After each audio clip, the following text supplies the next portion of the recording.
अनेक आंतरराष्ट्रीय चित्रपट महोत्सवात गौरवला गेलेला मॅजिक हा चित्रपट 1 जानेवारी रोजी प्रदर्शित होत आहे।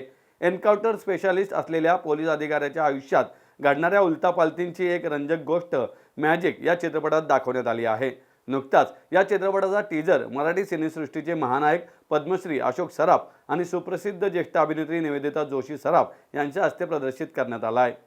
तुतारी वेंचर्स या निर्मिती संस्थेच्या राजू सत्यम यांनी याआधी बॉलिवूड तमिळ चित्रपटांची निर्मिती केली असून मॅजिक या चित्रपटाद्वारे त्यांनी मराठी सिनेसृष्टीत निर्माता म्हणून पाऊल टाकले आहे।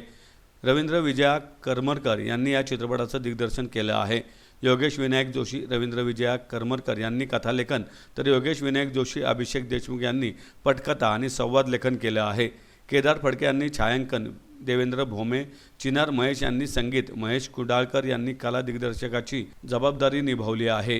चित्रपटात जितेंद्र जोशी एन्काउंटर स्पेशालिस्टच्या प्रमुख भूमिकेत असून सिद्धिरूपा करमरकर, जुई भागवत, प्रियांका पालकर, मयूर खांडगे, अभिजित झुंजारराव, रूपा मांगले, नितीन भजन, गुरुराज कुलकर्णी, योगेश केळकर, प्रदीप डोईफोडे, रसिक राज यांच्या यात प्रमुख भूमिका आहेत।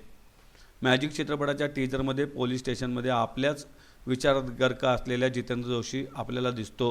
त्यानंतर त्याच्यासमोर एक मुलगी येते पण ती त्याला दुसरं दिसते असा या टीजरमध्ये आहे।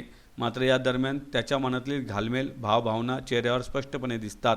पार्श्वसंगीत म्हणून वापर केलेले घड्याळाची टिकटिक अंगावर काटा आणते। त्यामुळे हा टीजर प्रेक्षकांना गुंतवून ठेवण्यात यशस्वी होतो। मॅजिक दरवळणारं मायाजाल आता दिवसागणिक आपल्या अधिकाधिक जवळ येतंय। उत्तम स्टारकास्ट, रंजक कथानक असलेल्या मॅजिक मोठ्या पडद्यावर पाहण्यासाठी 1 जानेवारीपर्यंत वाट पाहावी लागणार आहे।